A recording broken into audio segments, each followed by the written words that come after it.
Your Excellency, Mr. Warner, distinguished guests, members and friends of the Royal Society of Tasmania, I'm Mary Cooloff, the President of the Royal Society of Tasmania, and it's my great pleasure to welcome you to the function this evening. Today we are meeting on the country of the First Nations of Lutruwita, Tasmania. The Royal Society of Tasmania acknowledges with deep respect the traditional owners of this land and the ongoing custodianship of the Aboriginal people of Tasmania. The Society pays respect to elders, past, present and emerging. We acknowledge that Tasmanian Aboriginal people have survived severe and unjust impacts resulting from invasion and dispossession of their country. As an institution dedicated to the advancement of knowledge, the Royal Society of Tasmania recognises Aboriginal cultural knowledge and practices. We seek to respect and honour these traditions and the deep understanding they represent. It's a particular pleasure for me to introduce tonight's speaker, John Williamson, who is one of my former teaching colleagues. And like many teachers, John has another string to his bow. He's also an Antarctic historian. John teaches senior history and philosophy at Farnes School in Hobart, where he is the head of humanities. John is also a polar historian.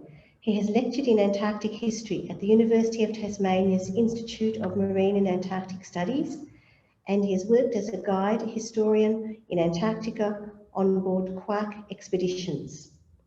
For many years, John carried out research for Antarctic Tasmania, and he has been instrumental with Dr. Lorne Crewoken in developing the Polar Pathways tours. John's topic today is Hobart and Amundsen, an Antarctic Gateway illusion. Thank you very much, John. Mary, thank you very much indeed. Your Excellency, Mr. Warner, distinguished guests, ladies and gentlemen. Only the other day I looked up Hobart on Google, and the first thing that comes up is Hobart, Indiana. Nowhere near Tasmania and certainly not near Antarctica. I'm honoured to be in rather erstwhile company. And when I look at the names of past speakers, I feel incredibly privileged to be here. By the way, it's Happy St Andrew's Day, and would you mind not dancing till a bit later in the evening, please? I'd like to begin by making mention of 4 people who've encouraged me and inspired me to research aspects of Hobart's Antarctic history. Dr. Lorne Crewoken, with whom during the 1990s I developed with the state government a pamphlet and tour of Antarctic sites around the CBD, the Polar Pathways. Now, Lorne and I have talked about these topics for 30 years and have no answers to any of the questions you're likely to raise tonight. I'd also like to recognise Professors Nod Parsons and Pat Quilty. Both of these distinguished academics, one a cosmic ray physicist and the other a paleontologist, although sadly no longer with us, were particularly generous in their conversations with me about Antarctic history. And they urged that I look beneath the surface of historical events. For Pat Quilty, that goes without saying. And the popular perceptions of these events was important to scratch the surface a little bit, to determine what the main drivers might have been. What I also notice here is the person tonight who inspired my interest in history, Professor Michael Rowe. Michael, lovely to see you and welcome. In that spirit, I've endeavoured to engage with the Antarctic Gateway title, its history, its power, and its meaning. Now, you are going to have to sit through a few definitions here, for which I apologise, but we need to make sure that we're talking about the same things. During the last decade or a little bit more, an accepted definition of an Antarctic gateway port is a coast or island port able by its proximity to the Antarctic to benefit from and control access to Antarctic and Southern Ocean resources, including fishing, tourism and scientific support. Characteristics of such a port include managers who maintain political and scientific interest in Antarctica. Think about Hobart, yes. Good deep water facilities for refuelling and reprovisioning ships? Yes. An international airport close by? Yes. Local infrastructure developed to facilitate exchanges of commodities and people? Yes again. Now currently Hobart considers itself as an Antarctic and Southern Ocean gateway. Our port facilities are very close to the city centre and we boast world-class cargo and biosecurity infrastructure. We have a fuel base at Self's Point.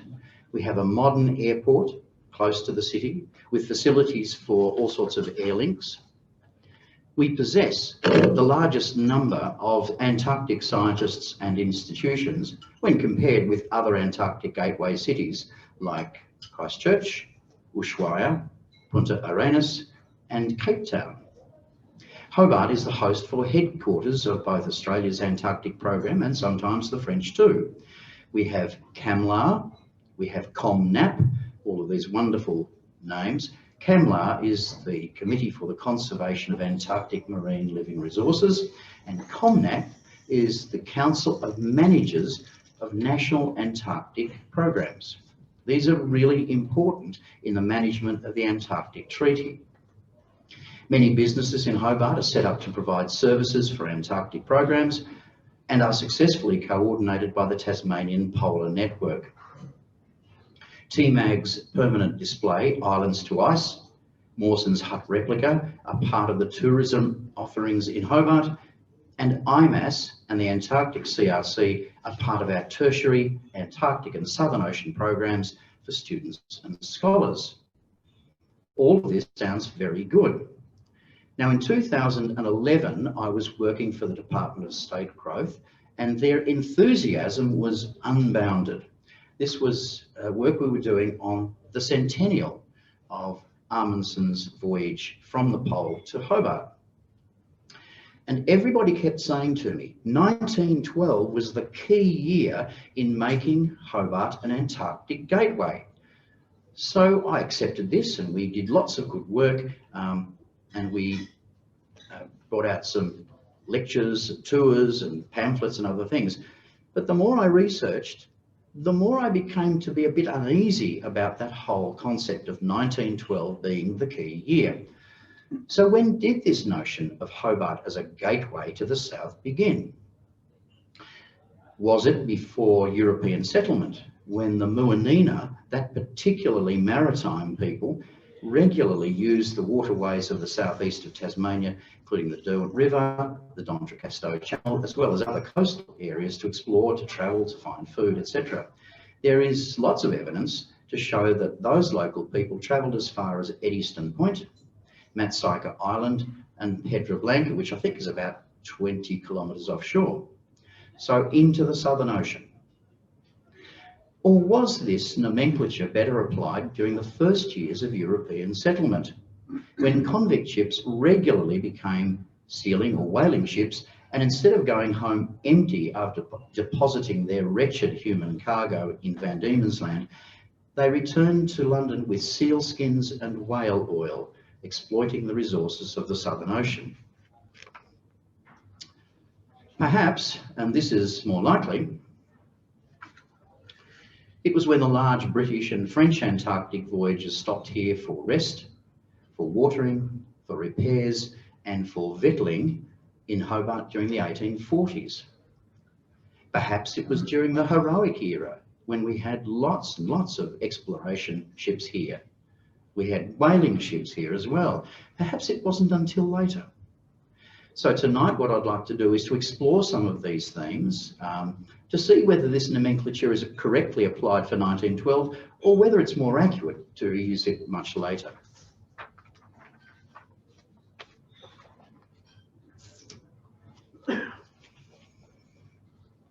After Captain Cook had circumnavigated Antarctica, it wasn't long before people realised that the sub-Antarctic islands were teeming with produce to be exploited, and they were seals. These were excellent things because they were fairly easy to hunt, and the hunting was ghastly, but it was profitable. And some of these whalers and sealers came to Hobart. We were ideally located. In 1831, John Biscoe arrived in Hobart, and he was the third person. Nobody ever remembers the third person to circumnavigate Antarctica, only the first. The first was Cook. The second was the Estonian admiral working for the Tsar of Russia, Thaddeus von Bellingshausen, and the third was John Biscoe. And when he came here in 1831, he had the good luck to meet James Weddell, after whom the sea is named, to the east of the Antarctic Peninsula. Weddell, in his trip into that sea named after him, said he didn't know what people were complaining about. There was no ice in the Weddell Sea at all. Well, I don't think that Shackleton would have been too pleased about that, because his trip to the Weddell Sea was a complete disaster. The ship was crushed by ice. Dumont de Ville, the French explorer, a famous French explorer, in fact, and a very good navigator, a very good leader. And it's important to note that Dumont de Ville is a very famous French story. He was a mere captain until he managed to find on a Greek island a statue, half a statue actually, with parts missing. He took it back to Paris. He was allowed to put this beautiful statue into the Louvre, and he found this statue from the island of Milos, and she is of course the Venus de Milo. On the strength of that, they made him an admiral. Wonderful.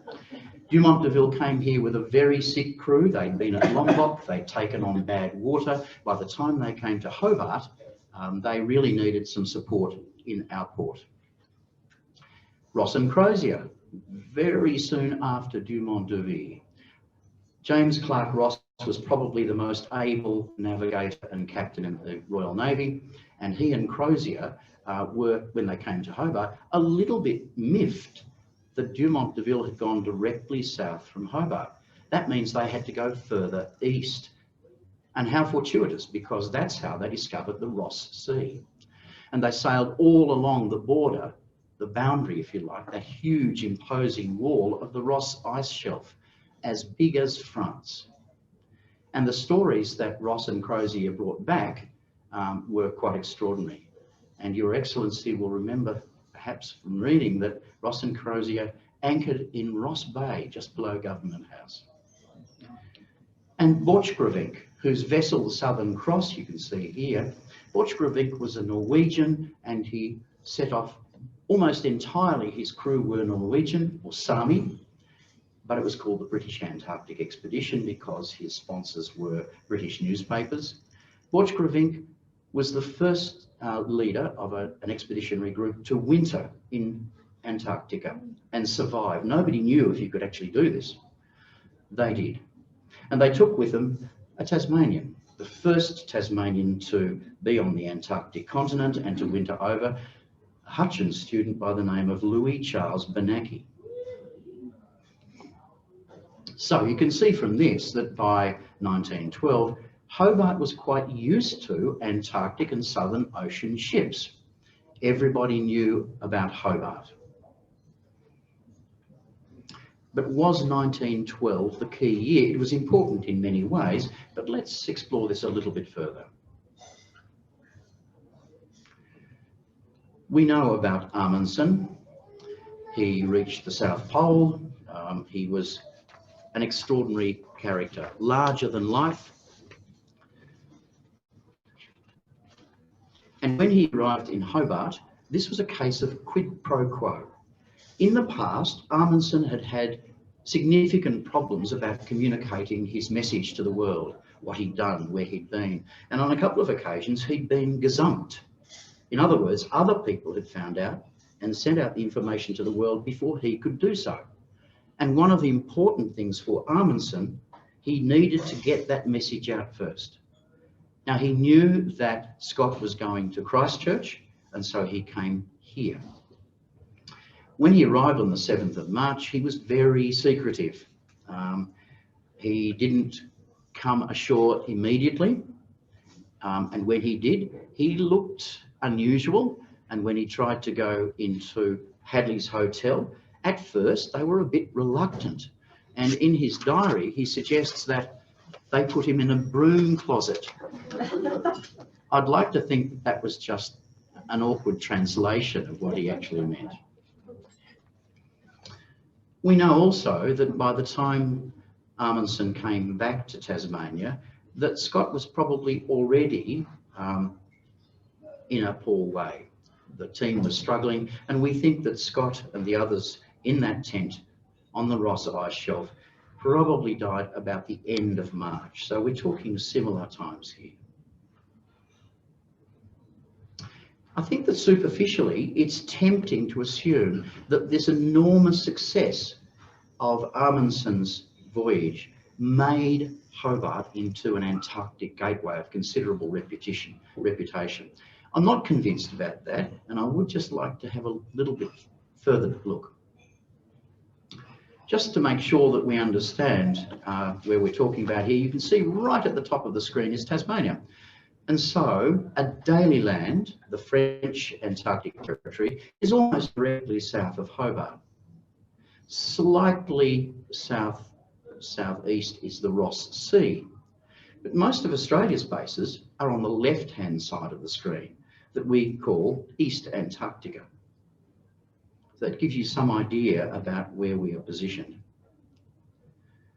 Now, many decades ago, an English historian called Roland Hunford wrote this book comparing the leadership styles of Scott and Amundsen.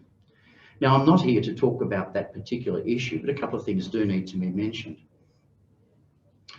First of all, have a look at the much shorter route, the green line, of Amundsen from his winter quarters to the pole. It's much shorter. In fact, it's an easier route. Nobody knew about it though, and so it was considered to be complex, risky. The Ross Island route to the South Pole is much more complex, in fact, but because people hadn't done much of it, Scott and Shackleton earlier on, they felt it was less risky. Now, Roland Hunford goes to considerable lengths to suggest that Amundsen was a really fine leader and that Scott was somehow flawed as a leader. That's not always universally accepted, but Hunford gives some examples. And the one example that he gives that's quite shocking, really, is about the way in which these two leaders deposited food for the return journey. Scott's food drops were under piles of ice. There was a white flag on top of the food drop, and he put food and fuel for one day into one canister. But the cold weather was such that all of the containers of paraffin oil for the stove, the solder just broke, and so the paraffin oil leached out right throughout the food, making that day's food inedible. Compare that with Amundsen, who had a food drop with black flag on top and black flag going in 4 directions in increasing size, so that even if you missed in your navigation by 200 or 300 metres, you'd find a black flag. Not only that, he set out his food in the food drops so that I'll show that again, I haven't even had a champagne, the fuel and the food were quite separate. Now, this is just one tiny instance, but it does indicate something about the nature of Scott and Amundsen.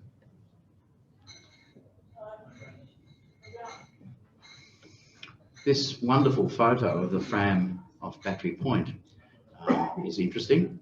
At first, the anchoring position was off Long Beach, and then he moved closer to town. And we've talked about his difficulties at Hadley's Hotel. He wanted to be quite quiet and a little bit secretive when he got here. One of his first important tasks was to go to the General Post Office. And the GPO at that stage was one of the first and really one of the best post-Federation buildings in Hobart. And you might be interested to know that the manager of telegrams, when Amundsen went there, was Tim Bowden's grandfather, if you remember Tim Bowden. Now, Amundsen had to send off some very important messages, and the first was that he had successfully reached the pole, and it was likely that he'd reached the pole before Captain Scott. And that's the coded message that he sent. And interestingly, he coded the message from English, not Norwegian. I was always amused that during World War II, one of the only countries whose radio messages were never decoded successfully were the Americans. And the reason is all of their radio operators were Navajo Indians. And the next day he sent a telegram of enormous cost, £101, to his sponsors, the Daily Chronicle. And this was so that the Chronicle could run a series of important articles about the success of the man that they were sponsoring. Importantly too, I think, is the fact that Amundsen took to Beatty all of his glass negatives. Now I have to say that when you look at earlier British expeditions, Scott had Herbert Ponting as his photographer, and Ponting was a really skilled craftsman and artist. If you look at Mawson had Hurley, another very skilled photographer. The Norwegians were not good at taking photographs in this expedition. None of them really took very good images. But thankfully, the subject matter is so picturesque that you can hardly make a mess of photographs of the Antarctic. Now, Beatty was at this stage a very important man in Australian tourism, especially for Tasmania, because he was the first to take lantern slide tours of the beauties of Tasmania onto the mainland to advertise how wonderful it would be for people to come to Tasmania for their holidays. This is very early. And I just wanted to show you something else here too. Just look at the body language of Amundsen. That is a man who's comfortable in his own skin, suit, hat. He was very formal. He had excellent English, and he polished his shoes because we think this is the day in which he was invited to speak to the Royal Society. And on Saturday, the 9th of March, only 3 days really after he'd arrived, the Mercury trumpeted that Amundsen was the first to reach the South Pole. Their article is actually a little and deliberately vague about whether Amundsen was the first. It was hinted at because nobody knew Scott's side of the story yet. And so the Mercury was doing the right thing by not saying Amundsen was the first, but it was implied. Not only was there a Norwegian expedition in town, there was an Australian one as well. This was the Australian Antarctic Expedition led by Sir Douglas Mawson. And the Aurora returned on the 12th of March. Captain Davis from the Aurora, this is the trip coming home from dropping off Mawson's party and Wild's party to Antarctica, and they'd come back to Hobart.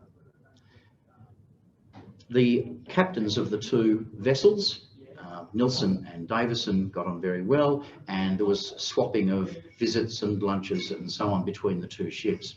Norwegian Huskies were offered by the Amundsen crew to the Australian crew, and they were transferred.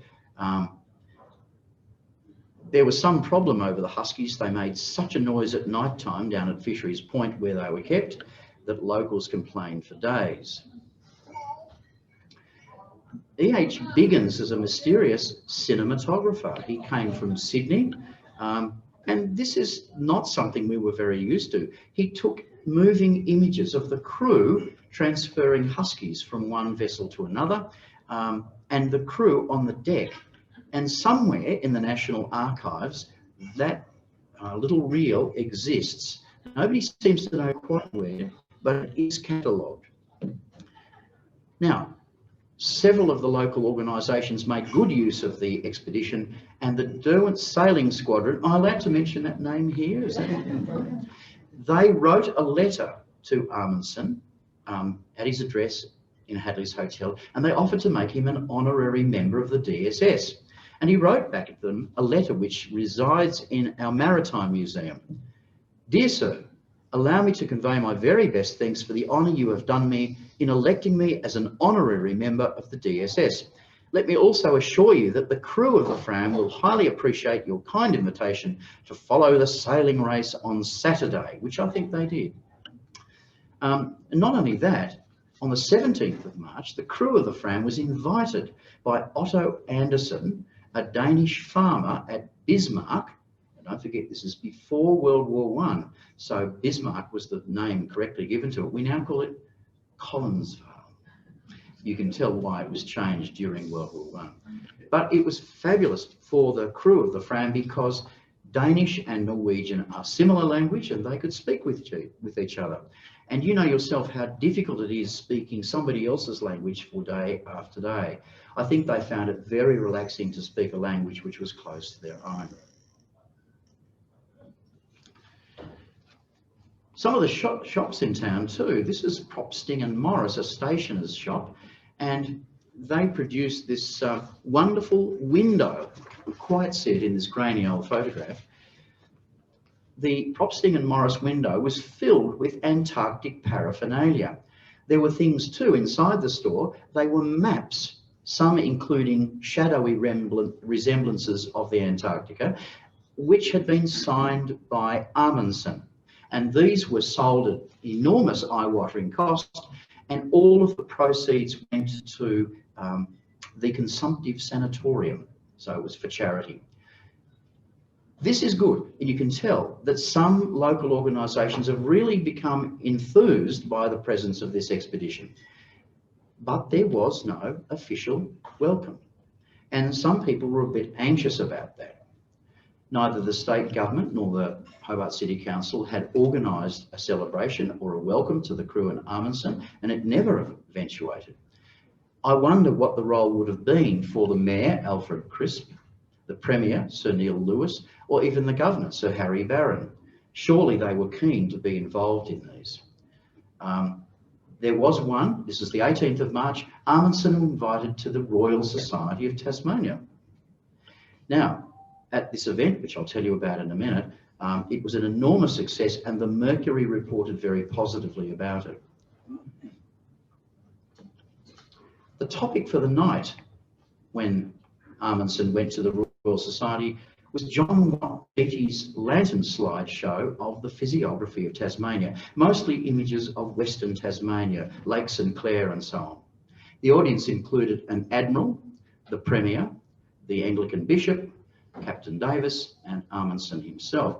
And when he was introduced, Amundsen stood and said a few words briefly, and he referred to John Franklin as being a wonderful polar explorer. He referred to Ross as one of the greatest explorers and the one who'd inspired him to go to sea in the first place. He wished Mawson every success. He hoped that Scott would be able to clarify who had been first to the pole, and he spoke at some length about Hobart's unique opportunities for providing assistance for the exploration of the Antarctic. There was a problem though. Amundsen's visit to Hobart was at the end of his journey, not at the start. And so all he required was privacy at first and then good communications. And we did provide all of that. He also needed an audience that was thoroughly congratulatory about what he had achieved. None of that really does much for our economy or our port facilities. What about the Amundsen Legacy? Well, there is a street in Warrane, Amundsen Street, I think. There's the letter, which was at the Derwent Sailing Squadron. Got lost down behind the filing cabinet, and they found it and gave it to the Maritime Museum. There's a metal bust at IMAS. There's not much else.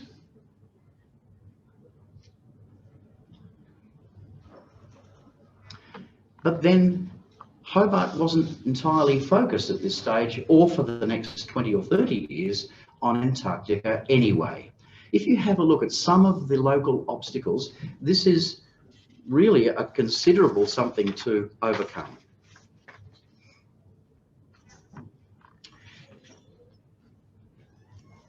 The 1912 Mount Lyell mine disaster killed 40 people. The extraction of bodies, the paying of insurance, the reorganising of the mine. This was a really big issue. And then no sooner had they cleared that problem up, when in 1913, October right through to about January of the next year, were bushfires, really serious bushfires. And so the government was constantly focusing on these. In 1914, they started to think more about how they might be able to provide power for industry, to invite industries to Hobart. And so the development of the Hydroelectric Corporation. Now, I'm not even going to consider here World War I, Depression and War, World War II, that comes a bit later. These are just local obstacles to developing port facilities, to in advancing our reputation as an Antarctic gateway. In 1916, the zinc works to refine zinc from Rosebery. In 1922, the invitation to the Quaker family, Cadbury's, who'd recently taken over Fry's, to make chocolate here. And of course, this is all very well. And as the government begins to recover, the Depression hit pretty badly in Tasmania. In 1934, there were even more bushfires. This is a familiar theme. And some people have argued that the Tasmanian economy was in such a poor state, it really didn't recover until about 1937. And one of the factors in helping that to recover was the construction of what they called Ogilvy's Scar. Ogilvy's Scar was the road to the summit of Mount Wellington. Ogilvy, you'll know, will have had visited both Nazi Germany and Soviet Russia to look at public works. And when he came back, this was partly the result. So you can see that Tasmanian governments weren't really focused on developing ports just for an Antarctic gateway. Luckily, unlike all other Antarctic gateways, Hobart doesn't require only Antarctic shipping, because we have plenty of other shipping as well. We have other visitors. So for a long time, we were in that very lucky position. One of the big expeditions of the 29-30 period, right in the middle of the Depression, was the British, Australian and New Zealand Antarctic Research Expedition. Now, of course, this was led by Mawson, and he returned twice to Hobart. The expedition was a very important one because it secured Australian claims to a significant wedge of Antarctica, about 42%. There was, of course, in 2 visits, some engagement with the local suppliers, but it really wasn't a catalyst for more development in Hobart. It was, after all, the middle of the Depression. Now, there were some international obstacles as well. One thing is this: the race to the pole was over, and there was no need now for that earnest geographical exploit. That had been done. So now we needed to do something more. We needed to turn to science.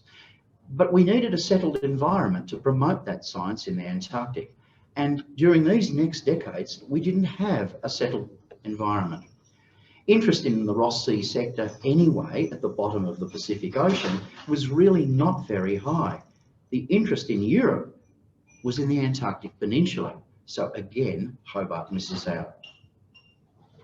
If you want to compare, let's say 1929-31, Ushuaia and Punta Arenas at the bottom of South America were much busier.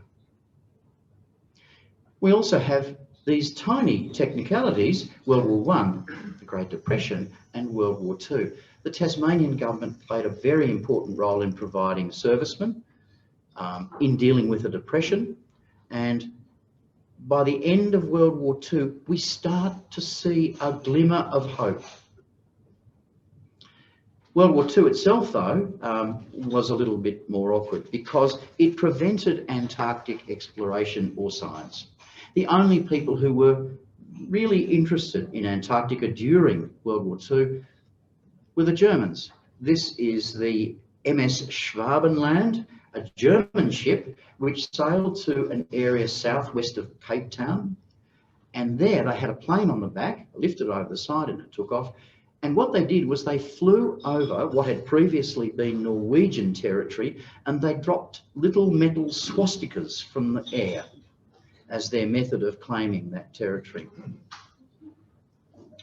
It really wasn't until after the recovery from World War II that we start to have any semblance of interest again in Antarctica.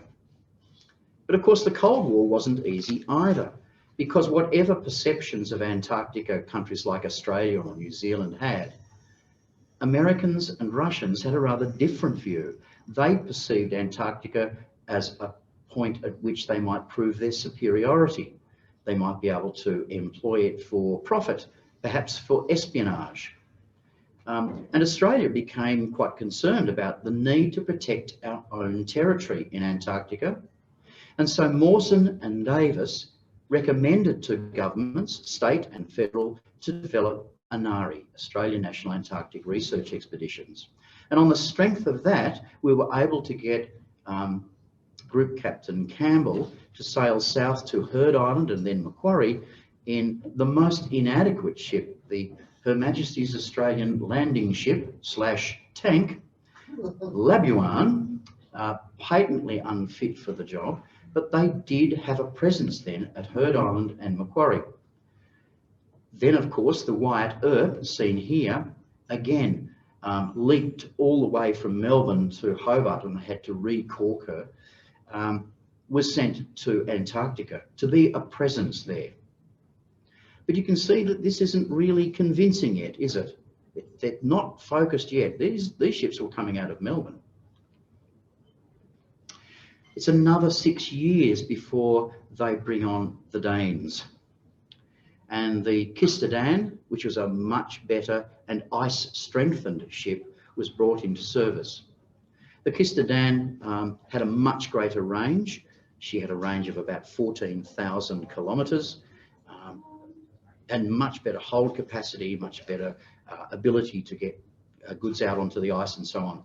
So this is a ship that sailed regularly from Melbourne to Hobart to the Antarctic. It's a ship that developed Mawson Base, our first. Now we're getting to some things that are much more important in terms of factors when considering the development of Hobart as an Antarctic and Southern Ocean gateway.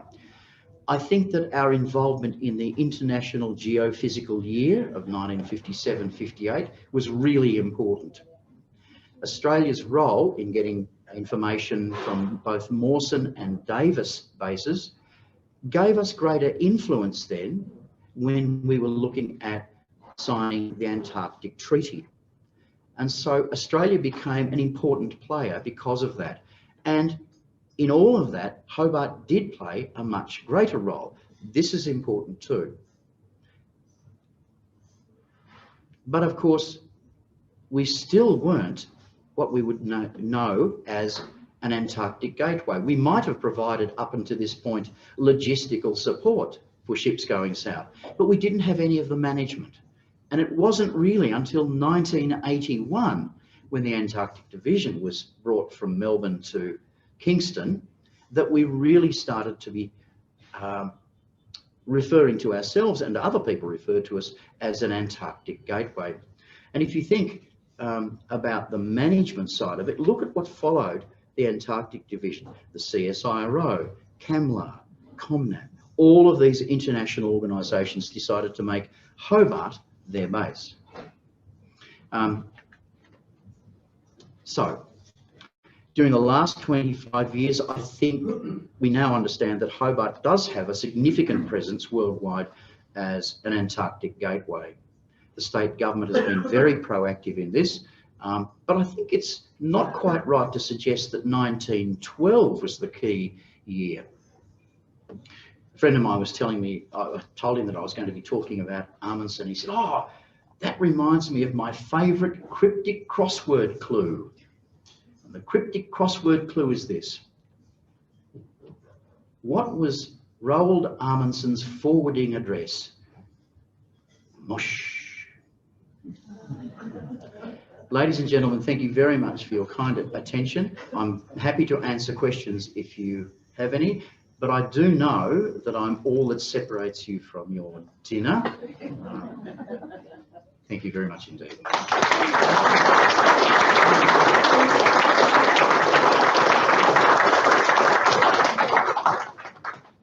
Thank you very much, John, for that wonderful talk. I think it's clear to everybody here exactly how much research has gone into finding all of those fascinating snippets. Now, we do have some time for a few questions before dinner is served.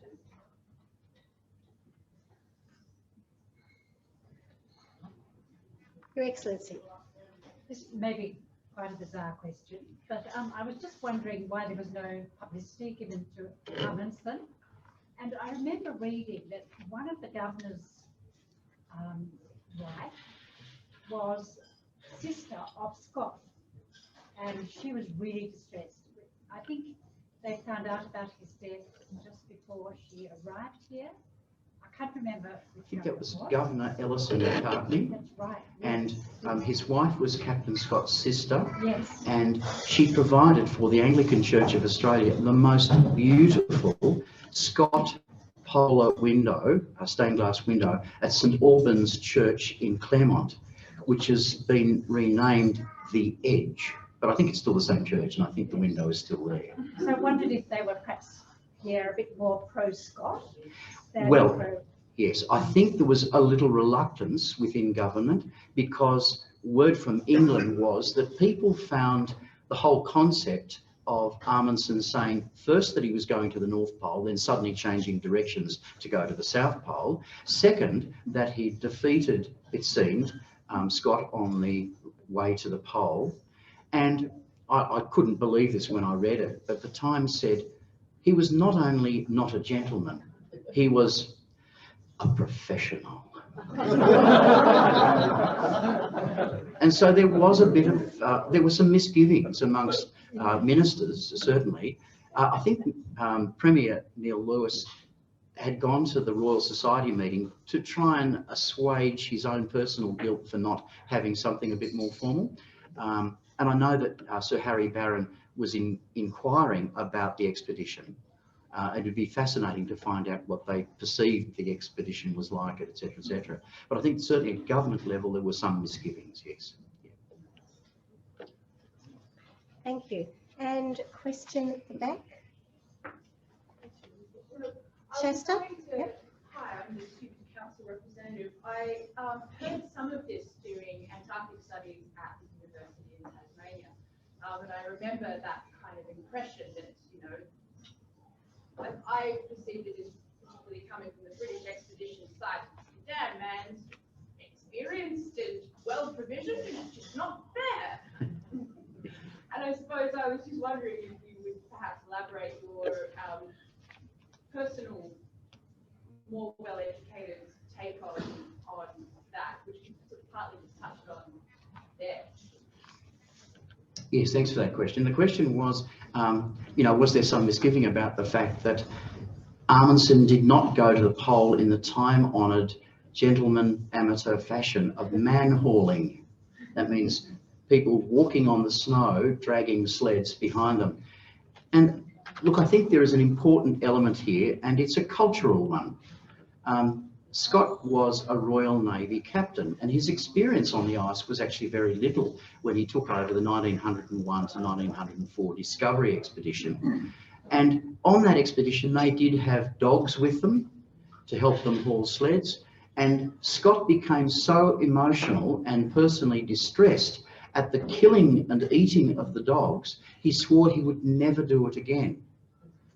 So to compound his personal feelings about this, on his later trip, the one that we're talking about here, he took pit ponies, which seems to me even stranger. And there's a wonderful but terrible story about the pit ponies. In Scott's hut, on Captain Oates's bunk, I took a photograph because Oates's bunk has Norwegian pony snowshoes still sitting there.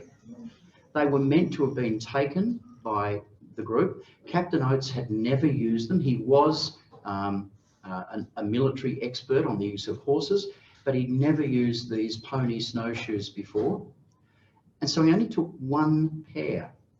And in some of the diaries, and this is cross-referenced with some of the other diaries of not just Scott, Wilson and Bowers as well, they comment on virtually the last day across the Ross Ice Shelf. Scott said to Oates, "For goodness sake, man, just try them." So they put the pony snowshoes onto a pit pony called Mickey, one of the last surviving ponies, because the poor little things have really struggled pushing down through the deep ice and snow. And Mickey, with snowshoes on, danced across the ice as if it was turf. Now, a couple of people have commented that at the pace that Mickey was going, if they put the snowshoes on at the start of the Ross Ice Shelf, they would have got to the South Pole about the same time as Amundsen. Now, that's of course all in the realm of what-if history, but it is interesting to look at people's attitudes to these things. So we can't just blame Scott himself, and I think that some of the other members with him. There were all sorts of mistakes that he did make, but under the circumstances, they were probably understandable. I'm not part of the school that thinks that Amundsen did everything right, or that Scott was completely wrong. And when you read Scott's diary, he's often a bit bemused by things going on around him. But perhaps he wasn't a natural leader. Amundsen was, and Amundsen was quite ruthless.